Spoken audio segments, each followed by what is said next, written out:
Hey there, folks. Zane from the Infinite Jukebox, aka the number one 16 horsepower fan, here with another quick album review, and today I wanted to talk about the new Waxahatchee record, Tiger's Blood.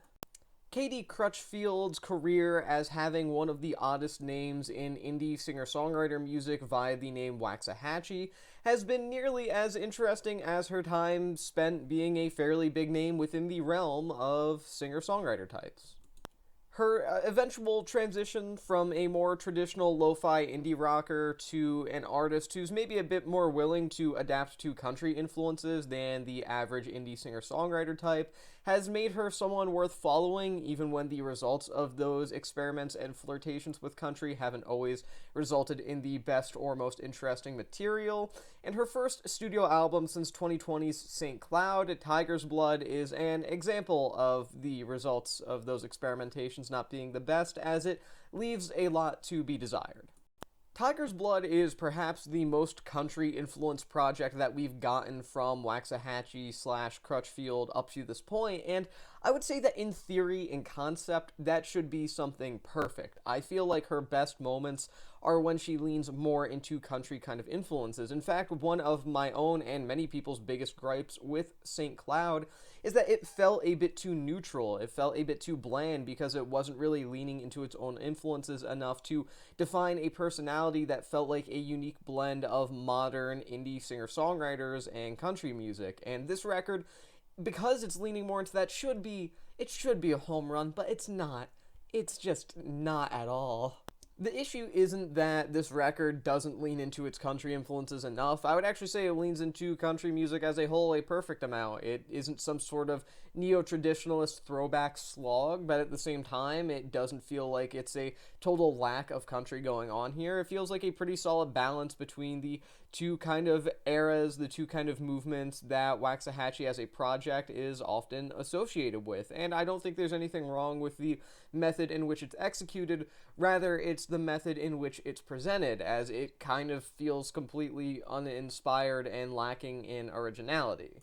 I mean, songs like Crowbar and Bored aren't exactly the worst songs in the world, but at the same time, every time I hear them, even after multiple listens, I just kind of wish I was listening to maybe a more energetic Nico Case or Lucinda Williams track. I'm not saying that this is a ripoff or anything like that. I'm not saying that Katie Crutchfield is totally ripping off these other successful individuals within the realm of alternative country.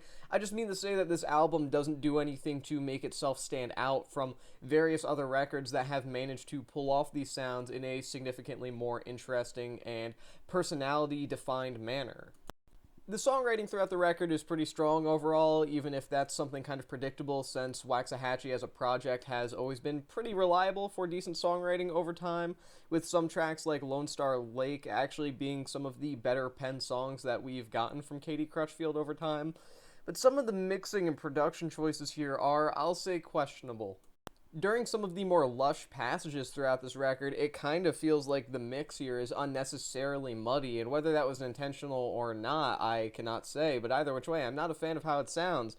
Songs like Ice Cold kind of see the guitar work and her vocals and the drums just kind of bleeding together until nothing manages to really stand out, and even in those moments where it's trying to be kind of emotional or emotionally poignant in any way, it all just results in this sort of gray, neutral, kind of feeling lacking blob. Even if it's a song that should strike some sort of emotional chord with the listener, it just kind of can't because nothing really sticks out in any way.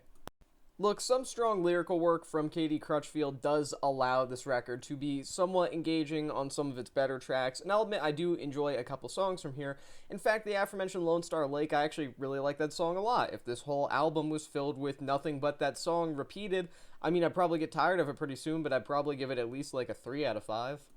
There's just this lingering feeling of emptiness and historical repetition in terms of the alt-country genre that kind of leave Tiger's Blood feeling a bit unfinished, maybe a bit unpolished. It's just a lot of everything. It just doesn't feel like a record that is successful in executing any sort of creative vision that Crutchfield had in making a more country-oriented record, assuming that that was the intent, since that is basically the outcome here.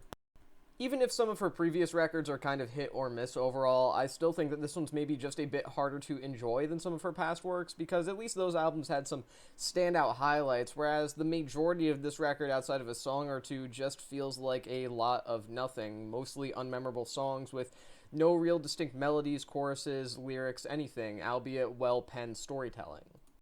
I mean, some of the more Americana-oriented tracks, like 365 and the pretty decent MJ Lenderman collaboration, Right Back to It, are decent, I suppose. I kind of enjoy them, even if I don't get a ton out of them. They're well made.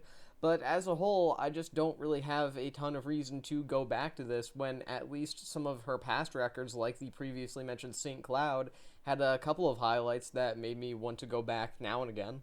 Look, even if there are some really good qualities on display here throughout the latest Waxahatchee record, some of Katie Crutchfield's better songwriting attributes being on display here in particular, occasionally at least, it just feels like this record is noticeably thin, both stylistically and instrumentally, and that Tiger's Blood does not at all live up to the fairly promising concept that it initially presents as a record.